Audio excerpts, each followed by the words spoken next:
Warning, the following video contains spoilers. You have been warned. I'm the Manga Maniac, and while I didn't find a Baku, I found this possessed Kakashi doll that talks. So say hello to everyone, Kakashi doll. My name isn't Kakashi doll, my name is... And I like ninjas. Well, thank you for sharing that with us, Kakashi doll. So today we are going to be reviewing my Dearest Devil Princess Volume 1. And I don't know what was going through my mind when I picked this up, because, I mean, look at this. Does this look like something that has really good material? And the less I say about that, the better. So, what is the story, you might ask?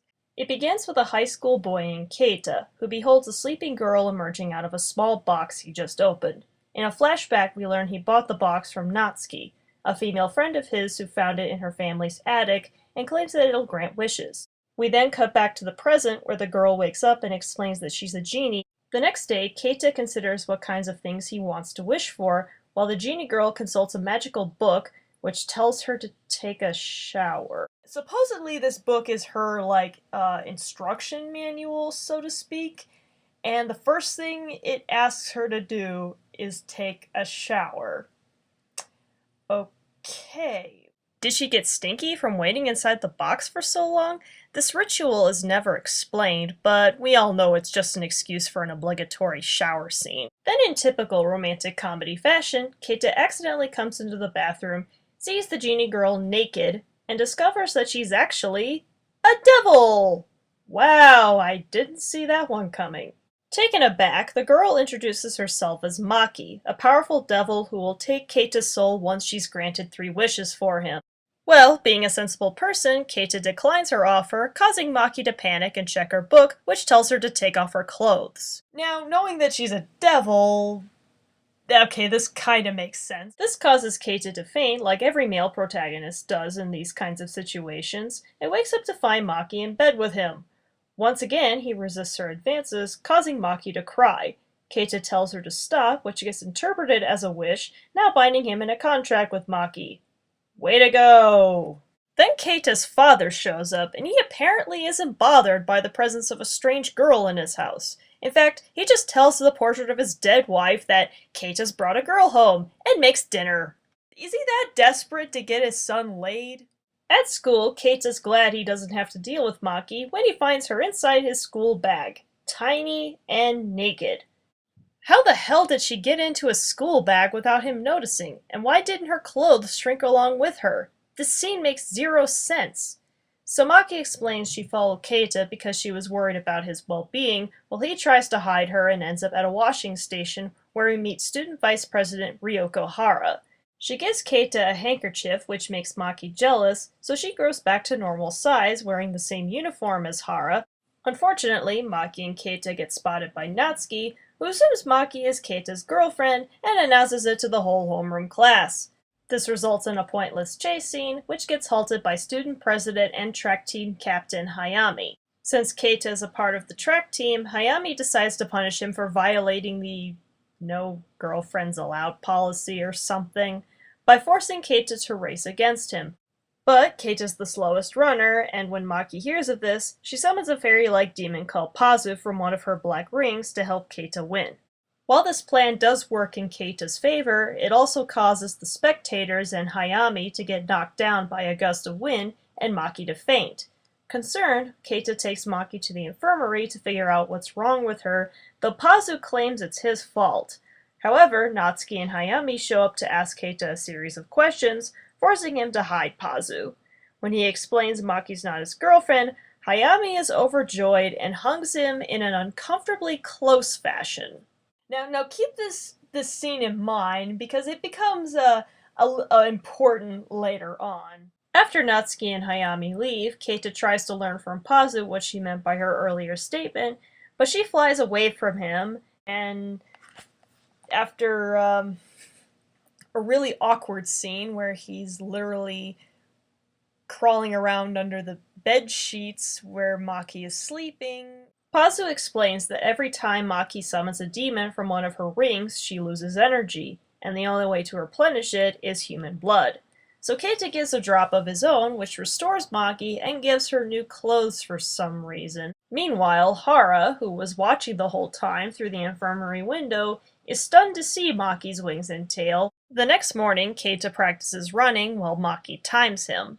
Then later, Keita decides to be nice and take Maki shopping, while Hara stalks them so she can get a picture of Maki's wings and tail to prove to Hayami that Maki is a devil because she thinks Maki has seduced Hayami, and that's why he went to the infirmary. It's just all a stupid, poorly conceived misunderstanding. So as you might expect, Maki gets into trouble by panty-flashing a crowd while looking at vegetables, and then she can't figure out how to put on a dress at a clothing store. Wait, why? I know she typically materializes her own clothes, but earlier in the manga we saw her taking off her clothes, so we can easily assume that she can put on her clothes as well. Do you see why I still don't understand why I bought this piece of crap? It's not that good, and it makes no sense whatsoever. Then at a park, Maki continues her endless stupidity by bathing at a nearby fountain. Now, of course, I can't show you this scene because I don't think it would be appropriate for YouTube.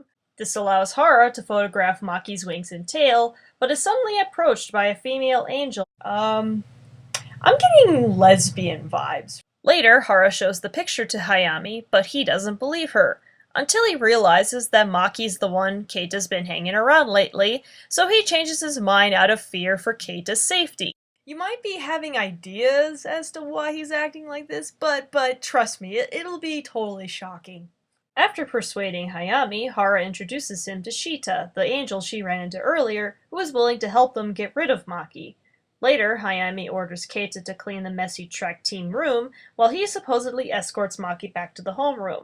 But he actually takes her to a completely different room where Hara tortures Maki by dousing her in holy water.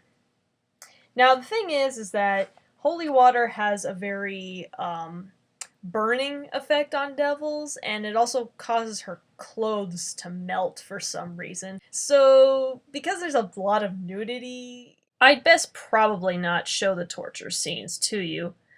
While that's going on, Shita traps Keita in the room and tries to kill him. And God is allowing this? Supposedly it's to prevent his soul from being dragged to hell, but there surely must be a better solution than cold-blooded murder.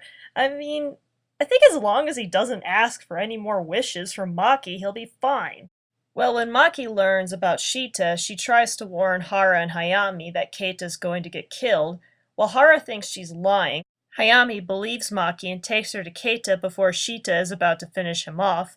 In retaliation, Maki summons two demons named Taro and Tarte, who destroy the team room building in order to bury Shita under a pile of rubble, while protecting Keita. Afterwards, Keita thanks Maki, and then Hayami randomly confesses his love for Keita. But then that gets completely underlined in the second volume when we learn the real reason for why he loves Keita so much. But this isn't just any confession. I mean, this has got to be the manliest confession I have ever seen in manga. I mean, he thrusts his fists out and shouts, "I love you!" Naturally, this unexpected turn of events causes Keita to turn to stone, but things get worse when Shita reappears as Keita's homeroom teacher. How did she do that? The explanation that this manga gives us is that she brainwashed the entire school. Okay. But why did it have to be explained in a footnote? Why couldn't we see Shita actually brainwashing the entire school? And since when did angels have the power to control minds? This manga seems to make up powers right and left. But then again, this is a romantic comedy, so none of this shit really is supposed to make sense anyway. We also learn that Shita has decided to live with Hara, even though she's not happy about it. Later, Shita is teaching homeroom, or at least pretending to, while contemplating Maki's power level. Then she notices Keita sleeping and zaps him with a bolt of lightning. Of course, this doesn't kill him, but what surprises me is how no one questions it. I suppose it could be a result of the brainwashing, but then it just makes me wonder how angelic brainwashing works in the first place. After school, Keita and Maki are approached by Hayami, who's now showing his true colors after coming out of the closet, causing the two to run away. Then Hara joins in by blocking Hayami, causing them to fall, which allows Keita and Maki to get away. So anyway, because she heard Maki mention a castle, she just starts to wonder if Maki might be a princess. Well, gee! Why do you think this manga is called My Dearest Devil Princess? Later that night, Keita, Maki, and Keita's dad are having dinner alongside the three demons, with Keita's father not bothered by their presence whatsoever. Is Keita's dad high? Because if I saw these little demons flying around my table, I would call the nearest exorcist right away. And that's My Dearest Devil Princess in a nutshell.